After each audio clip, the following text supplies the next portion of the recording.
Hi, I'm Rob Cosman. Welcome to my shop. In this video, we're going to cover building a hand tool sharpening station. It's not very difficult. In fact, it's very simple, but it's also critical in order to develop that skill of being able to freehand sharpen in 32 seconds. The quicker you can do it, the more often you do it, the better will be your work. You don't want to miss this. This will help you develop that skill. Stay tuned. I'm Rob Cosman, and welcome to my shop. Since releasing our overview on the Cosman Workbench video, we have had a ton of requests about the sharpening station. Now here it is, attached to the Cosman Workbench. It's not very difficult, but it needs to be sturdy and placed at the right height. This is all about helping you develop the posture that will enable you to have that skill of sharpening a plane blade in 32 seconds. Now, if you're unsure what I'm talking about, if you check out this video, it will either refresh your memory or introduce you to the concept. Being able to sharpen like that means that you will do it frequently, and a sharp blade will only improve the overall quality of your work. Now, sit back and watch Colonel Luther and I as we go through the entire process, not only on why the height, but also how we did it, attach it, the whole bit. Okay, now I like to have my sharpening station. We're just above knee height. Attach it right here, cantilevered out, slight slope so any of the slurry runs away from the bench. And so what I'm going to use a piece of exterior grade plywood. This is pressure treated so the water won't bother it and delaminate it because it's going to get wet. And since it's going to be attached just to like this, screwed and glued, then this piece needs to be substantial. So softwood is probably not strong enough. That's why I'm using a piece of ash. So I'll go ahead and mill this ash. It's close enough to the length now. I'll just mill it in this size first, get that squared up. And then we'll cut this to length.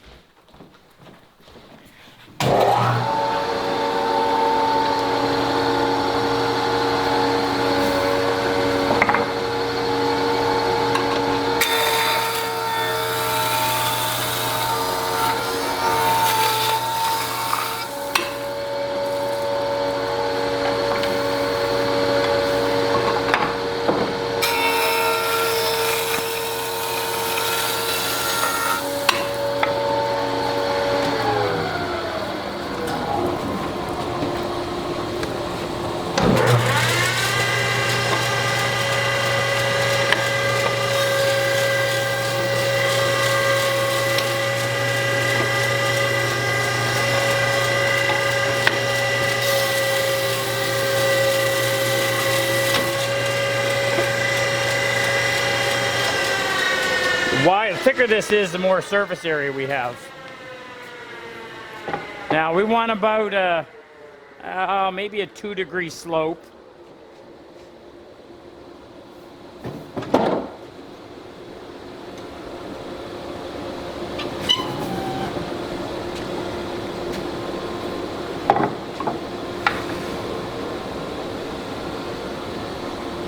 Actually that slopes out, so we'll put that waney side down.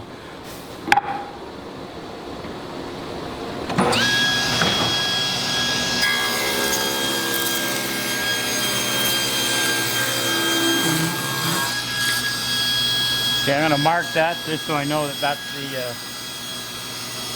the angle side, and where your fingers are is going to be facing the trestle.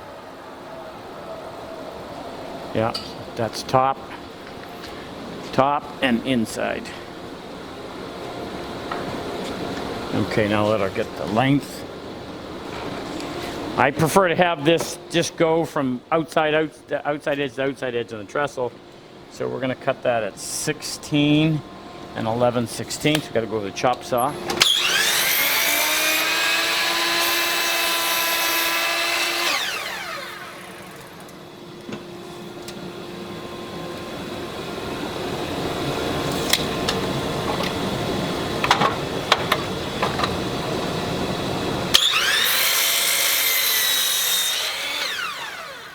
And we'll clean this up. Much easier to do it now than it would be after we've installed it. So I want to plane this face.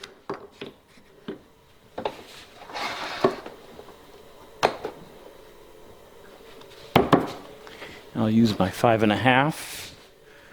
A little wax in the sole to reduce the friction. It's probably thick cut. Needs a yesterday. Oh, yeah.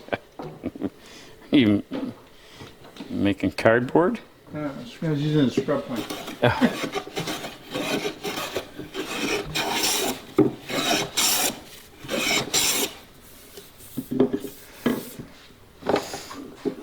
That's the top. We don't need to do that one.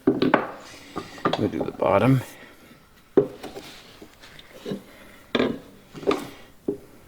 That reverses right there, so I just have to retract the blade.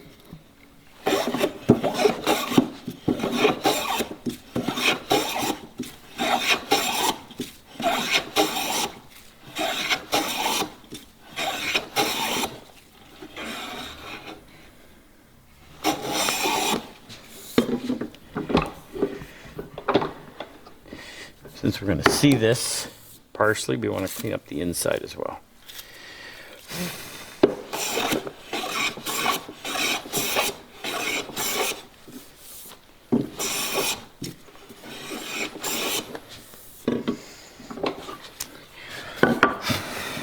Now we'll use our shooting board to do the ends, and that's a heavy cut, so I'm going to switch to a number 8, which will allow me a little more momentum. Before we do this, we have to cut a little chamfer on the back side. That will prevent tearing out when we cross the end.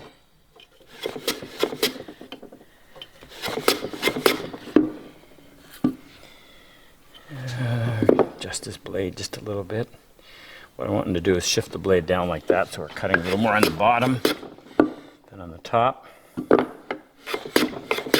If you're wondering what I'm looking for, I can tell what part hasn't been planed. Okay, now on this one, same thing. Cut a little chamfer first.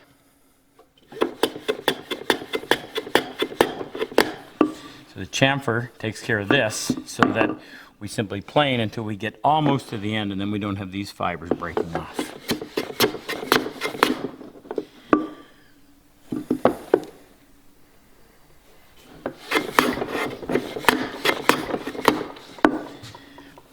Okay, and what we'll do is we'll take this over and drill it on the drill press, clamp it in place, and then use that as a guide to drill our hole through here and bolt this on.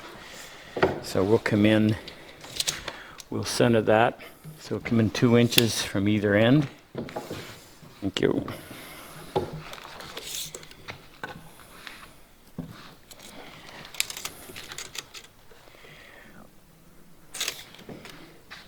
Two and a half is 1 1/8 inches.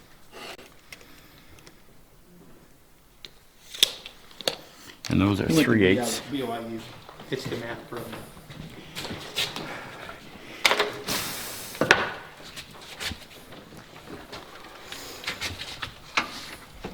If you're wondering why I always make sure that I tighten that up, there's a fair bit of droop when this is loose.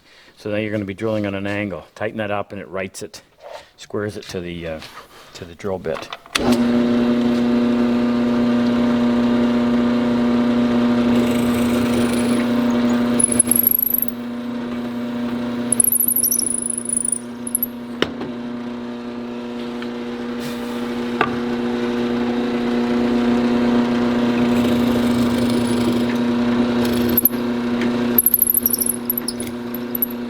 Now I don't want to use that good drill bit to drill through the leg on the bench just in case we hit a staple. So Lucy, let me stop for a second. Match that up.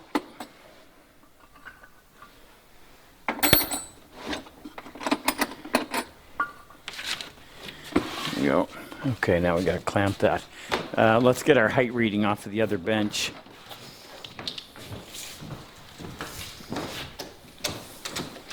Yeah, we'll go 23 inches.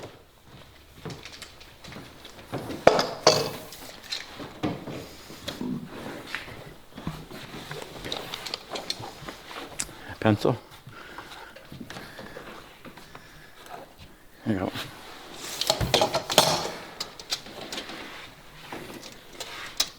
So Is 23, I just measured that. Is 23 the top of the solid wood part? 23 center. 23. 24 and a quarters the top. 24 and a quarter is the top, right underneath the plywood, right? Yep. 24 and a quarter. I'm not measuring from the floor, I'm actually measuring by hooking right underneath here, just in case the floor is not level. Okay, we need a couple of clamps.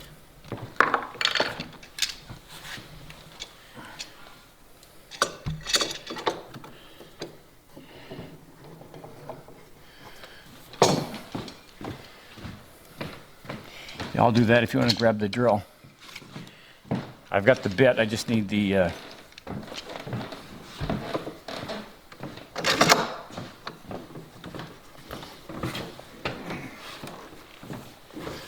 I can use a regular cordless on that one. Thank you.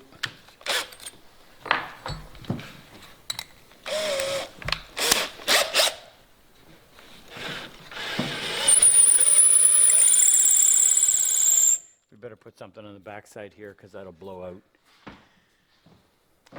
That block of MDF, okay, that'll work. And I'm going to need, actually, I know I can just use the same clamp. Can you give me an extra hand here?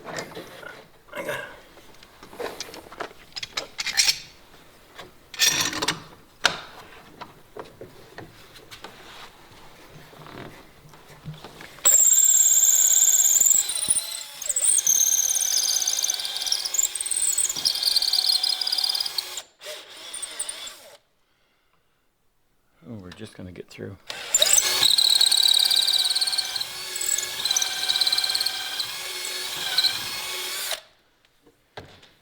Okay. You take that, and I'll put this back on.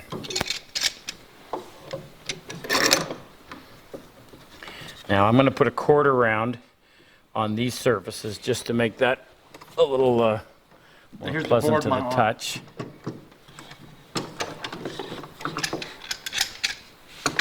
Did we make it all the way through that other one? I covered the hole with the clamp.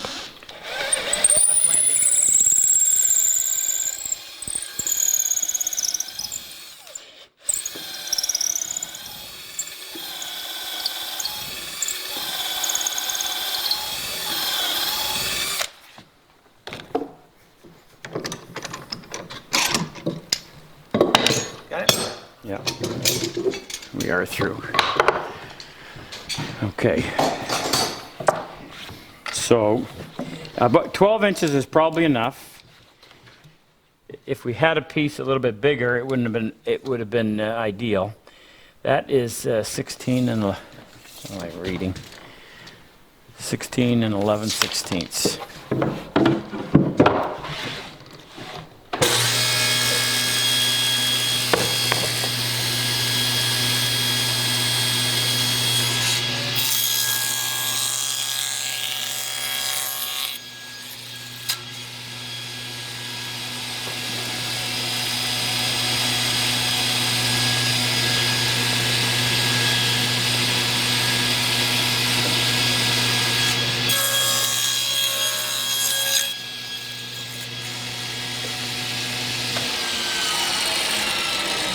Now, rather than plane this, I'll come in here and just before we do that, rather than have those sharp corners, which will end up in somebody's thigh, let's put we'll use this washer. Pencil, please.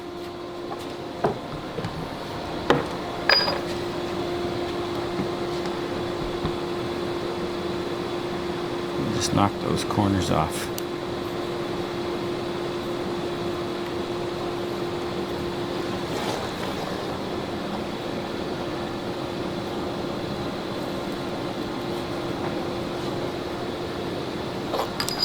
Okay, take that over to the bandsaw. You could use a jigsaw on this. You could even use a coping saw if you didn't have power tools.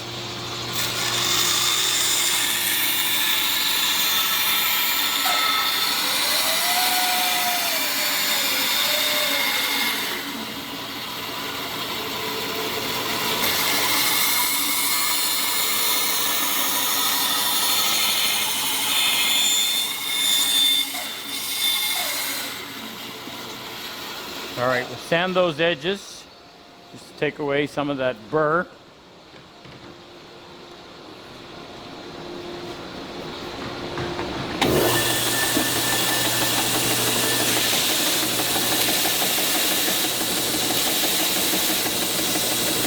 course, this can all be done by hand if you don't have an edge sander. Okay, now one thing I forgot, and I wish I had a warning light on my table saw. I had tilted that blade at 2 degrees and left it there. So when we made these cuts, they were 2 degrees. That's why it took a little longer to sand. So I went in and I cut this edge at 2 degrees so it'll match that slope. So it's up nice and tight against the side of the bench. All right, we're gonna go ahead and glue and screw that down now. Go.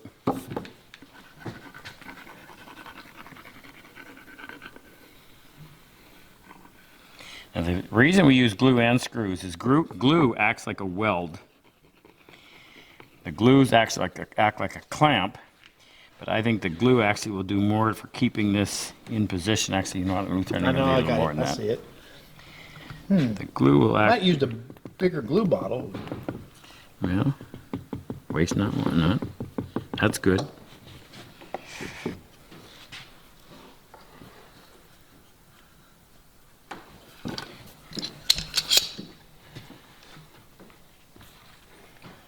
That flush.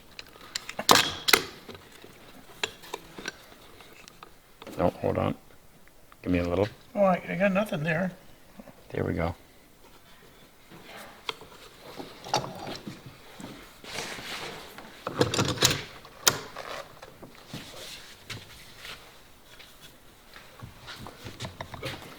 No burn marks.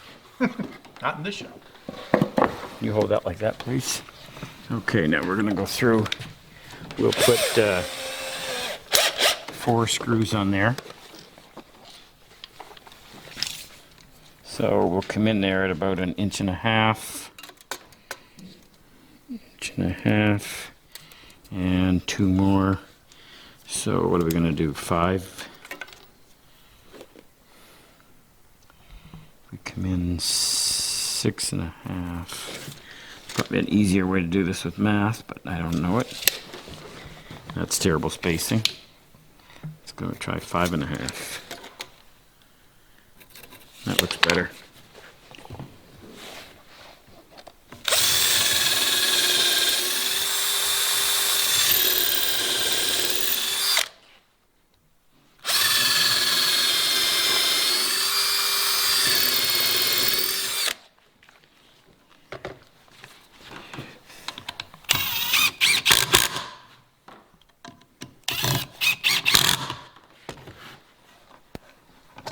Now, couldn't you just do those really self-driving Yeah, they are. It's screws? just that ash is so hard.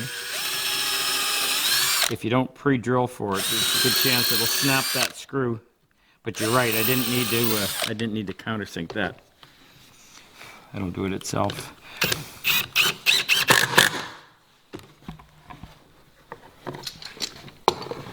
Oh, drill first.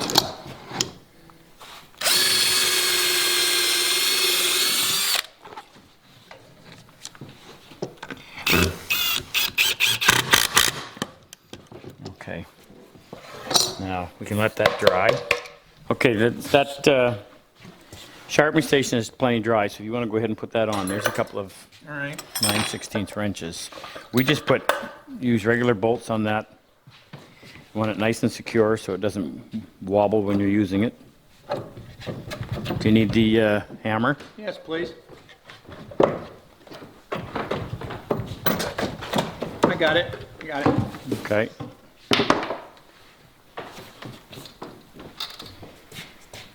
You know what? Before you bolt it down, just verify the height. Try to see what that feels like. Not with the. Yeah? They were good. Okay. Hi, if you like my work, if you like my style of teaching, click on any one of these videos to help take your woodworking to the next level. And I've always said better tools make it a whole lot easier. If you click on the icon with the plane and the chisel, it'll take you to our website, introduce you to all of our tools, and also talk to you about our online and in-person workshops. Good luck in your woodwork.